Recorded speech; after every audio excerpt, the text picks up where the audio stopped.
अब आजकल social media पे एक और चल रहा है, कांग्रेस वाले बोल रहे हैं इंदिरा जी होती पीओ के ले आती, तुम ला नहीं पाए। फिर बीजेपी वाले चिढ़ जाते हैं, बोलते हैं इतना ही दम था तो 93,000 सैनिक थे, पीओ के क्यों नहीं लिया उस समय, क्यों दे किया कि सैनिक उनको। भाई इसका जवाब इसके बाद है। सबसे खतरनाक रक्षा मंत्री आज तक के अमेरिका के हुए हैं हेनरी किसिंजर।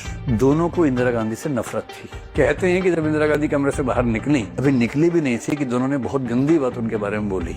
यूएसए ने भेज दी अपनी नौसेना बंगाल की खाड़ी में। यूएसएसआर को पता लगा, उसने अपना भेज दिया कि आ जाओ भाई, तुम्हारे पास न्यूक्लियर है, हमारे पास न्यूक्लियर है, खेल लेते हैं। तो मानेक शो को पता लगा कि ढाका की इस बिल्डिंग में मीटिंग चल रही है, इंदिरा जी उनकी बात हुई, योजना बनी, उस बिल्डिंग पे हमला कर दिया। बिल्डिंग के आसपास इतने बम बरसाए, सांस फूल के बोले हम नहीं रह पाएंगे, हम नहीं रह पाएंगे।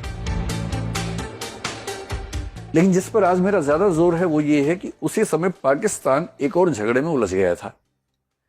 आपको शायद पता हो कि पाकिस्तान के दो हिस्से थे, एक वेस्ट पाकिस्तान, एक ईस्ट पाकिस्तान। जिसको आजकल हम पाकिस्तान कहते हैं, उस समय उसको क्या बोलते थे, वेस्ट पाकिस्तान। और जिसको आजकल बोलते हैं बांग्लादेश, उसका नाम उस समय था ईस्ट पाकिस्तान। वो पाकिस्तान का ही पार्ट था। पाकिस्तान एक अजूबा किस्म का देश था जिसके दो हिस्से बहुत दूर दूर थे और जिनके बीच में बहुत बड़ा एक देश भारत था। वो कैसे जुड़े हुए थे हमें नहीं पता, पर उनका मानना था कि हम जुड़े हुए हैं। वो उन दोनों के साथ हैदराबाद के चक्कर में भी थे।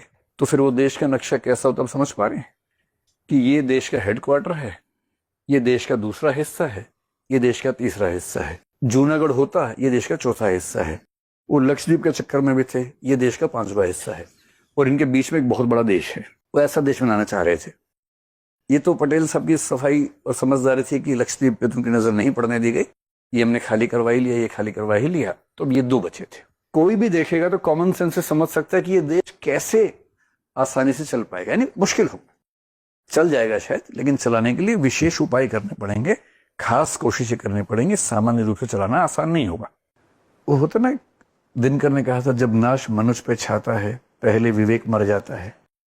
तो इनका विवेक मरा हुआ था पहले से ही, और इन्होंने 1948 में ही ईस्ट पाकिस्तान में कांड करना शुरू कर दिया। 25 मार्च 1971, डेट ध्यान रखना, 1 से 10 मार्च 1971 भारत का election, 352 seat. Indira Gandhi full power से पीएम बनी है पहली बार, और उसको अपने माथे से एक टैग हटाना है, ये वाला, ये हटाना है। ये हटाने का पहला मौका मिला है, इसके पहले कोई मौका नहीं था। और उसके केवल 15 दिन बाद, पीएम बनने के लगभग 10 दिन बाद, पाकिस्तान ने शुरू किया ऑपरेशन सर्च लाइट। उस दिन ऑपरेशन सर्च लाइट शुरू हुआ और पाकिस्तान की सेना ने बंगाल के जो पाकिस्तानी थे उन सबको मारना शुरू किया। इतना मारना शुरू किया कि देखते ही देखते 1 करोड़ बांग्लादेशी लोग भारत में घुस गए रेफ्यूजी बन के। और हमारे जो बॉर्डरिंग स्टेट से, वेस्ट बंगाल है, असम है, त्रिपुरा है, इन सब में इतना क्राइसिस होने लगा कि हम कैसे संभालें, भेजें भी कैसे, वहां मर जाएंगे वो लोग, ना भेज सकते ना संभाल सकते, हम खुद गरीब देश। और उस समय फाइनेंशियली हम बहुत गरीब स्थिति में थे। इसे 1971 के चुनाव का नारा इंदिरा गांधी का क्या था, गरीबी हटाओ।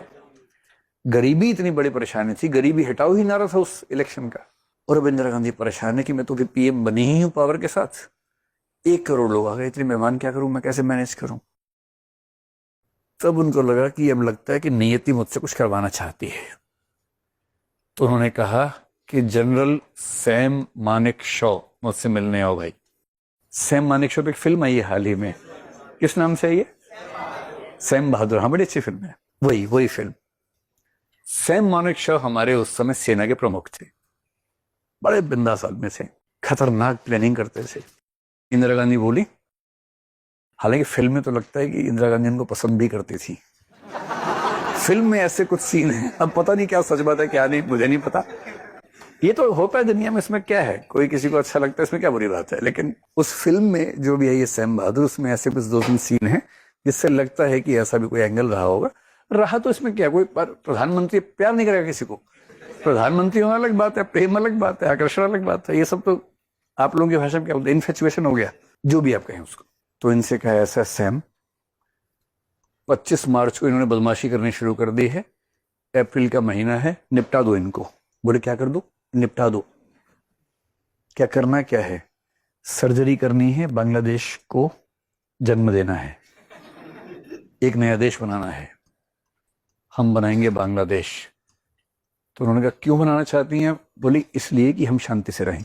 इतने रेफ्यूजी आएंगे, इतना झगड़ा होगा, फिर ह्यूमैनिटेरियन क्राइसिस है, उन सब की चिंता भी हमें करनी ही चाहिए, इंसानी तो हम लोग भी तो। अरे अच्छा, और अगर मैं कहूं कि अप्रैल में युद्ध नहीं कर सकता तो आप क्या करेंगी? तो मैं अनुमान कर रहा हूं पीएम ने आंखें तरे के देखा होगा। तो सैम मानेकशॉ कहते हैं उन्होंने अपना इस्तीफा दे दिया कि मैडम अगर अप्रैल में युद्ध करना है तो मैं इस्तीफा दे देता हूं, मुझसे मत करवाइए, किसी और से करवा लीजिए। ऐसा होना चाहिए आपका मंत्री या आपका सेनापति जो सही बात ऐसे बोल सके। तो फिर इंदिरा जी बोले कि तुम ऐसा क्यों बोल रहे हो, अप्रैल में युद्ध क्यों नहीं हो सकता? बोले मैडम कई रीजंस हैं इसके पीछे। नंबर 1, ईस्ट पाकिस्तान के जो मैप्स हमारे पास हैं वो मैप्स हमारे पास ब्रिटिश शासन के टाइम के हैं, उसके बाद के हैं ही नहीं, क्योंकि उसके बाद से भारत का पार्ट था ही नहीं, मैप कैसे होंगे? और आज से करीब 25-30 साल पहले के मैप के बेस पे अगर हम युद्ध में उतर जाएंगे तो हम कई ऐसी जगह फंसेंगे जहां हम बच नहीं पाएंगे। ये बात तो ठीक है। फिर बोले कि अभी जो मौसम है बनारस, ये बरसात का मौसम आने वाला है और इधर ईस्ट पाकिस्तान की तरफ मानसून के बाद बरसात के समय हम नुकसान में रहेंगे, क्योंकि हमारे टैंक, हमारी सेना की मूवमेंट हो नहीं पाएगी और फायदा उनको मिलेगा जो पहले से वहां पर है। पूरी बात तो ठीक है। फिर बोले कि अभी गर्मियां चल रही हैं और गर्मियों में क्या होता है कि हिमालय की बर्फ पिघल जाती है। अगर चाइना बीच में कूदना चाहेगा तो बर्फ पिघली होगी, उसकी सेना आराम से आ जाएगी। इधर से पाकिस्तान का जो नॉर्थ वाला पार्ट है, वेस्ट पाकिस्तान का नॉर्दर्न पार्ट ऊपर वाला, वहां से भी सेना आ सकती है, कश्मीर पे हमला कर सकती है। सर्दियां होंगी, बर्फ जमी होगी, उनके लिए आना बहुत मुश्किल हो जाएगा। तो समर में हमला नहीं करना है। चौथी बात, जो हमारे टैंक हैं, क्योंकि लंबे समय से युद्ध हुआ नहीं, जो उस तरफ हमारा सारा सामान है उन सब की रिपेयर, रिफिटिंग करनी होगी। यहां से बहुत सारा सामान वहां लेके जाना होगा, इस सब में टाइम लगेगा। 15 नवंबर के बाद का टाइम दे दीजिए। 15 नवंबर तक रेन के बाद सारा इलाका सूख जाएगा, तब तक हम तैयारी कर लेते हैं। उसके बाद आप जिस दिन कहेंगे आपको जो रिजल्ट चाहिए हम ला के दे देंगे। तो इंदिरा जी बोले ठीक है। वैसे तो अप्रैल से नवंबर तक वेट करना, 7 महीने वेट करना मजाक तो नहीं है। वो भी नए नए पीएम बने थे, अभी उनका उत्साह बहुत ज्यादा था, पर ठीक है, जब कोई इतना ठीक से समझाएगा तो कोई क्यों मना करेगा। तय हुआ यही करते हैं। फिर इंदिरा जी ने और रिसर्च की, टीम से रिसर्च करवाई और समझ में आया कि 65 में या 62 में अगर हमारे साथ यूएसएसआर या यूएस से एक देश होता तो चीन की इतनी हिम्मत नहीं थी कि हमला कर पाता हम पे। एक गुटनिरपेक्ष आंदोलन ठीक था एक जमाने में, लेकिन इससे आप बच नहीं सकते जब युद्ध होता है। वैसे अच्छा लगता सुनने में कि आप किसी के हिस्सा क्यों बनेंगे भाई, आप इंडिपेंडेंट हो, सुनने में अच्छा लग रहा है, पर आप किसी का हिस्सा नहीं हो, कोई लेके चला गया हिस्सा अपने आप में से। क्या कर लिया आपने उस समय? इंटरनेशनल पॉलिटिक्स आदर्शों से नहीं चलती है, यथार्थ रियलिटी से चलती है। सो रियल पॉलिटिक्स कहते हैं, रियलिज्म कहते हैं उसको। इंदिरा गांधी रियलिस्टिक थी। उन्होंने सोचा कि कुछ तो रास्ता निकालना पड़ेगा। अमेरिका से उनकी बनती नहीं थी। अमेरिका में उस समय जो राष्ट्रपति था उसका नाम था रिचर्ड निक्सन, और इनके जो रक्षा मंत्री थे उनका नाम था हेनरी किसिंजर। सबसे खतरनाक रक्षा मंत्री आज तक के अमेरिका के हुए हैं हेनरी किसिंजर। रिचर्ड निक्सन राष्ट्रपति थे। दोनों को इंदिरा गांधी से नफरत थी, ठीक ठाक नफरत थी, और ये क्लियर था कि इंदिरा गांधी की इनसे तो नहीं बनेगी, क्योंकि पाकिस्तान वैसे भी उनके साथ मिला ही हुआ था, सीटों में था, सेंटों में था, मिला ही हुआ था, तो कोई बात ही नहीं थी। इंदिरा गांधी ने सोचा कि इनको बाद में देखूंगी, और उसके पहले वो चली गई अगस्त के महीने में और यूएसएसआर से उन्होंने बात की और 25 साल के लिए एक ट्रीटी की, जिस ट्रीटी में लिखा हुआ था कि किसी भी युद्ध की स्थिति में सोवियत संघ हमारे साथ खड़ा हुआ, एकदम साफ। अब किंतु परंतु नहीं कि कोई प्रपोज किया जा रहा है, दूसरा वगैरह सोच के बताऊंगा, नहीं। प्रपोजल एक्सेप्टेड, साइन हो गया है, बुके का आदान प्रदान हो गया है। You are my valentine, I am your valentine, ये सब हो गया, इन राइटिंग हो गया है, निकाहनामा हो गया है कि 25 साल तक हम एक संधि में हैं।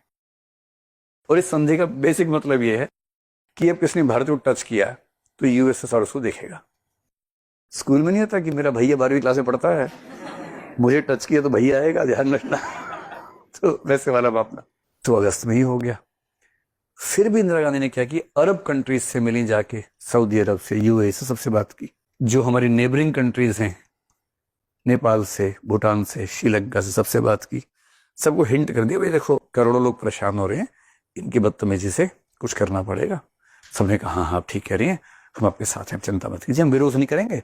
किसी ने कहा विरोध नहीं करेंगे, किसी ने कहा साथ देंगे, किसी ने कहा डिप्लोमेटिक साथ देंगे, सेना नहीं भेजेंगे, अलग अलग तरीके से सपोर्ट सबने किया। जो नेम कंट्रीज थी उन सबसे बात की, यूगोस्लाविया से बात की, इजिप्ट से बात की, उन सबको समझाया। जब सारा माहौल बन गया, नवंबर आ गया, अब तो ये था कि आज या कल, तब गई अमेरिका नवंबर में इन भाई साहब से मिलने और इन भाई साहब से मिलने। रिचर्ड निक्सन, हेनरी किसिंजर एक कमरे में बैठे हैं, इंदिरा गांधी गई हैं, बातें हुई।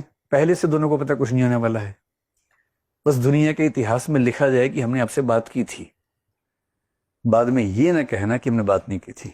बात की, बताया रेफ्यूजी से क्राइसिस क्या है, बहुत दिक्कत है, हमें कुछ स्टेप लेना होगा, आपकी सपोर्ट चाहते हैं।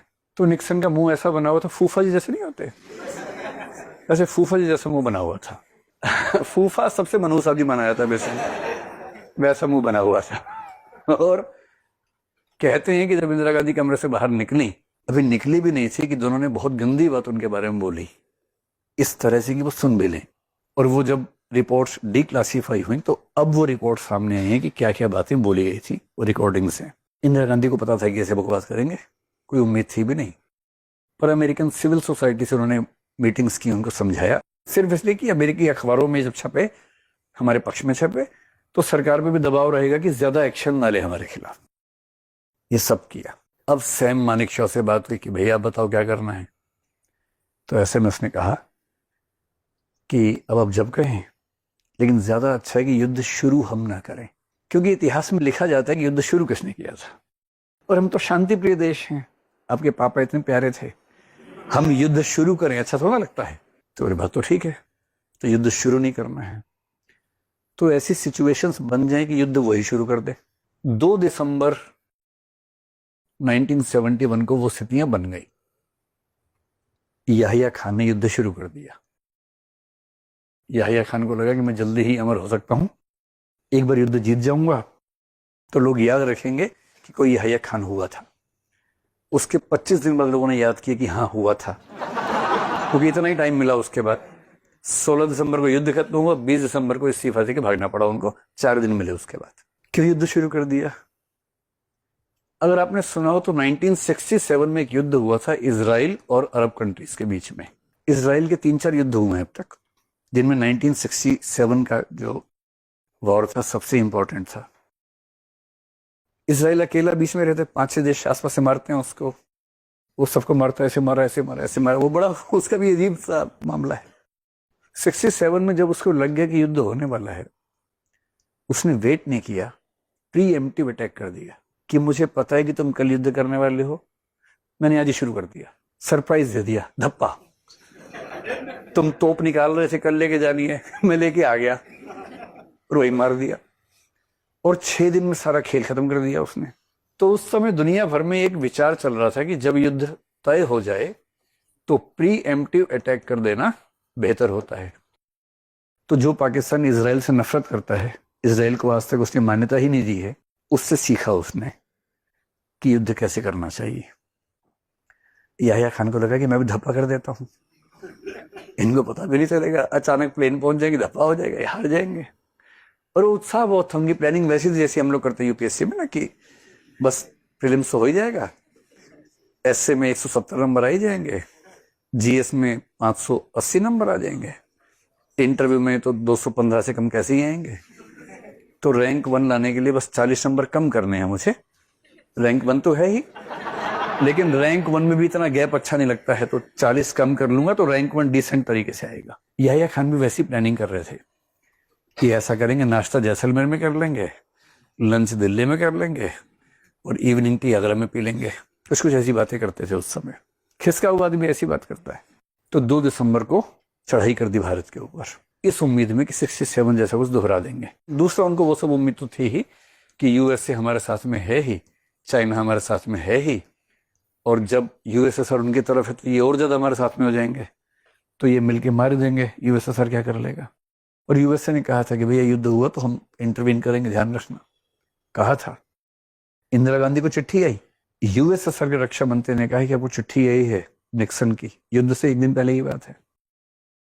इंदिरा गांधी ने कहा कि मैं चिट्ठी का जवाब 15 दिन के बाद दूंगी। यूएसएसआर के रक्षा मंत्री बोले 15 दिन काफी है। उसके बाद जवाब दिया। तब तो चिट्ठियां होती थी ना, तब SMS और ये सब थोड़ा होता था, चिट्ठी होती थी। 2 दिसंबर को उन्होंने गलती की, 3 दिसंबर से युद्ध शुरू हुआ। और शुरू हुआ तो शुरू हो गया। मानेकशॉ थे हमारे पास। युद्ध तो सेनापति लड़ते हैं बेसिकली। मानेकशॉ जैसा शार्प आदमी हमारे पास था। 13 दिन में काम खत्म कर दिया। 15 दिसंबर को सब खत्म हो गया था, बस वो आत्मसमर्पण नहीं कर रहे थे।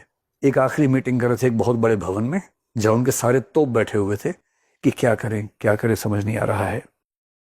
तब तक उनके 93,000 सैनिक हमारे कंट्रोल में आ चुके थे, और उसमें हायर रैंक के लोग भी थे, लोअर भी थे। तो मैंने मानेकशॉ को पता लगा कि ढाका की इस बिल्डिंग में मीटिंग चल रही है कि आत्मसमर्पण करना है कि नहीं करना है। इंदिरा जी उनकी बात हुई, योजना बनी, उस बिल्डिंग पे हमला कर दिया। लेकिन मारा नहीं किसी को। बिल्डिंग के आसपास इतने बम बरसाए कि मरे नहीं कोई। जैसे बिल्डिंग बैठे, इधर बम इधर बम इधर बम, इतने बम मारे। और वो लोग सांस फूल के बोले हम नहीं रह पाएंगे, हम नहीं रह पाएंगे। और वहां से इस फैसले से निकले कि कल ही कर देते हैं आत्मसमर्पण। तो 16 दिसंबर को पाकिस्तान ने कर दिया आत्मसमर्पण।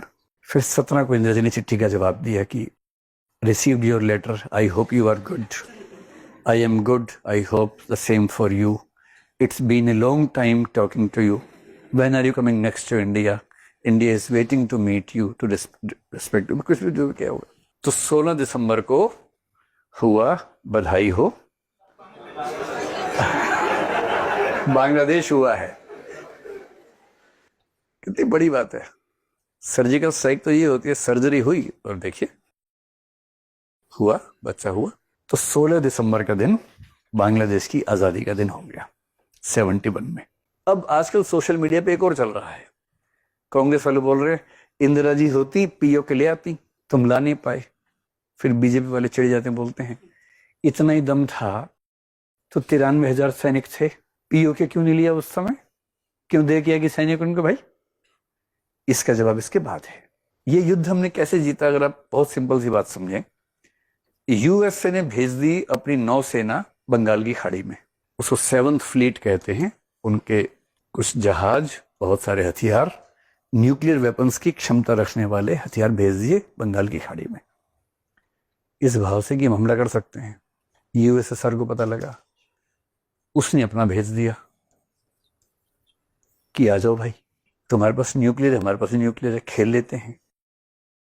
क्यूबा में खेलते खेलते रह गए थे, यहाँ खेल लेते हैं। वियतनाम में भी चूक गए थे, नॉर्थ कोरिया साउथ कोरिया में भी चूक गए थे, यहाँ खेल लेते हैं, खेलने का मन है तो।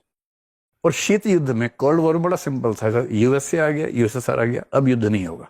दोनों के खड़े हैं जहाज, दोनों बातें कर रहे हैं, सब ठीक चल रहा है। तुम बताओ, लो तुम भी लो, सिगरेट लो, लो लो, ठंडा पियोगे। इधर भारत पाकिस्तान का काम कर रहा है आराम से।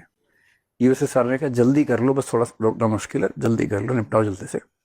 16 को हमने कहा निपट गया जी, बधाई हो। बोले बढ़िया है। फिर उसने कहा हम वापस जाएंगे, आप भी वापस जाओ, छोड़ो ना, बच्चे कर रहे हैं अपना काम, आप क्यों टेंशन ले रहे हो। वापस चले गए दोनों, और बांग्लादेश हो गया। आप ये बताओ, इस पूरी सिचुएशन, मैं तो हंसी मजाक में समझा रहा हूँ, लेकिन बात तो सीरियस है। अगर यूएसएसआर हमारे साथ ना होता तो क्या हम सच में ये कर पाते? फिर मानेकशॉ होते, इंदिरा गांधी होती, नरेंद्र मोदी होते, अटल बिहारी वाजपेयी होते, या महात्मा गांधी होते, नहीं कर सकते थे। मतलब सच को समझना अलग बात है, गप्पे मारना अलग बात है। युद्ध जिसमें बहुत सारे देश शामिल होते हैं, मजाक नहीं होता है। आपके साथ में कौन कौन है, किस हद तक है, ये मायने रखता है। उस युद्ध में अमेरिका इस हद तक इनके साथ नहीं था कि न्यूक्लियर वॉर कर सके। यूएसएसआर भी इस हद तक नहीं था, अमेरिका हमला करेगा तो हम भी कर देंगे, इस हद तक था। काम तो हमें करना था। यूएसएसआर की सपोर्ट ने सिर्फ इतना कर दिया कि आपको कोई डिस्टर्ब नहीं करेगा, निपटा दो जाके। निपटा दिया हमने, मानेकशॉ तैयार बैठे हुए थे निपटाने के लिए। लेकिन अगर यूएसएसआर की सुरक्षा न होती तो शायद हम ये नहीं कर पाते। और अब देखिए इसके बाद हुई संधि वार्ता। दिसंबर में युद्ध हुआ है और जुलाई 72 में शिमला समझौता हुआ है, और शिमला में मीटिंग होने वाली है। भारत की तरफ से बैठेंगी इंदिरा गांधी जो कि भारत की प्राइम मिनिस्टर हैं, और वहां से बैठेंगे जुल्फिकार अली भुट्टो जो कि उस समय राष्ट्रपति चल रहे थे। कब चलता था ना, पहले डेप्यूटी पीएम थे, फिर राष्ट्रपति हुए, फिर पीएम हुए, चलता रहता था कुछ ना कुछ।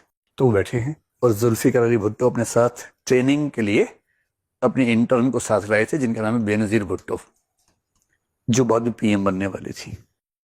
बेटी उनकी कि तुम भी चलो सीखो कैसे बात करते हैं, अगली बार जब हारेंगे तुम संभालना उस समय, तो प्रैक्टिस कर लो अभी से ट्रेनिंग कर लो कि हारने के बाद कैसे बात करनी होती है। भारत के पास क्या था, उनके 93,000 सैनिक थे, हमारे कब्जे में थे। 7 महीने से यहाँ दामाद बने हुए थे, खा पी रहे थे मस्त, एकदम मोटे हो गए थे खा खा के। अब है प्रिजनर ऑफ वॉर है तो खाना तो खिलाएंगे ना भाई, सम्मान भी करना ही होता है, वो तो प्रिजनर ऑफ वॉर का है, उसूल है। और 93,000 का मतलब क्या था, उनके कुल सेना का 1/3, उनकी पूरी सेना के 1/3 हमारे पास थे। और इतने घरों में वहां तबाही थी कि छुड़वाओ किसी तरह से, छुड़वाओ भारत से किसी तरह से, इतना दबाव था। उसके बाद 9,000 स्क्वायर किलोमीटर का एरिया सिंध में भी, थोड़ा सा पंजाब की तरफ हमारे कब्जे में था।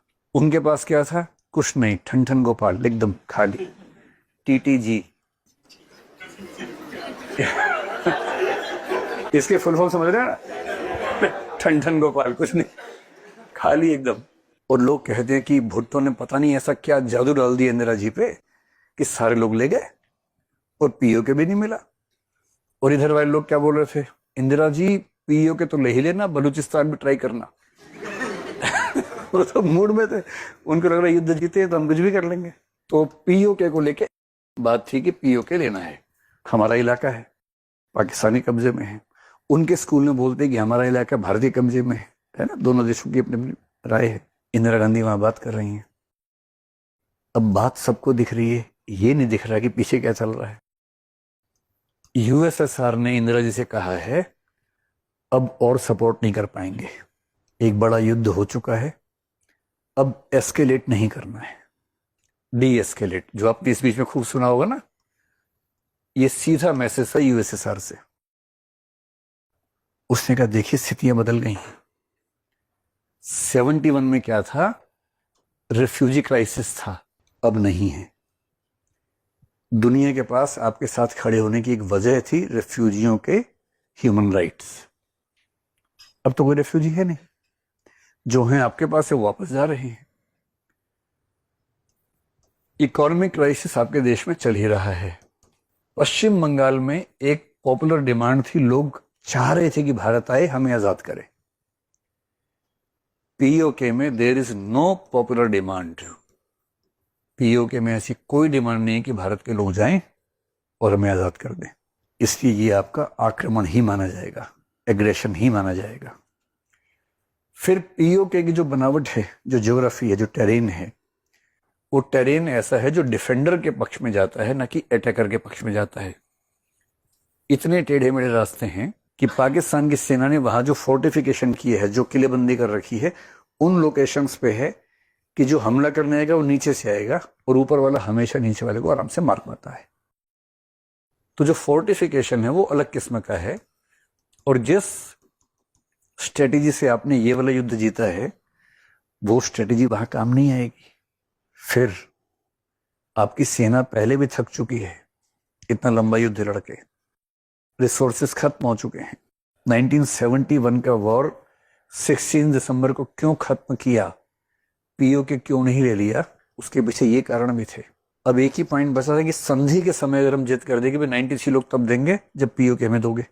और यूएसएसआर कह रहा है कि अब मैं और नहीं संभाल पाऊंगा, चीजें बिगड़ जाएंगी इस समय। यूएसए और चाइना साफ कर चुके हैं कि पाकिस्तान का बहुत नुकसान हो चुका है, इससे ज्यादा होगा तो हम इंटरवीन करेंगे अब। और यूएसएसआर को भी समझा दिए कि अब अपनी हद में रहो भाई, एक हद तक ठीक था, इसके आगे ठीक नहीं है। और यूएसएसआर ने इस बात को मान लिया है और भारत को कह दिया है कि अब बेहतर है कि डीएस्केलेट करें, ज्यादा युद्ध ना करें। रही कहीं कसर पूरी हो गई यहां मीटिंग में, कहते हैं, मुझे नहीं पता कि एग्जैक्टली क्या बात हुई, पर कहते हैं इंदिरा जी ने कहा आपके 93,000 सैनिक हमारे पास हैं, अगर हम आपको न दें तो। भुट्टो बोले मत ही दीजिए। वैसे भी वो लोग देश प्रेमी तो है नहीं, गद्दार ही हैं। जो आदमी अपनी जान बचाने के लिए हार मान ले वो तो गद्दार है। ऐसे गद्दारों को मैं देश ले जाके क्या करूंगा? आप मार देंगे तो मुझे पाप भी नहीं लगेगा कि मैंने मारा है। मरवा दीजिए।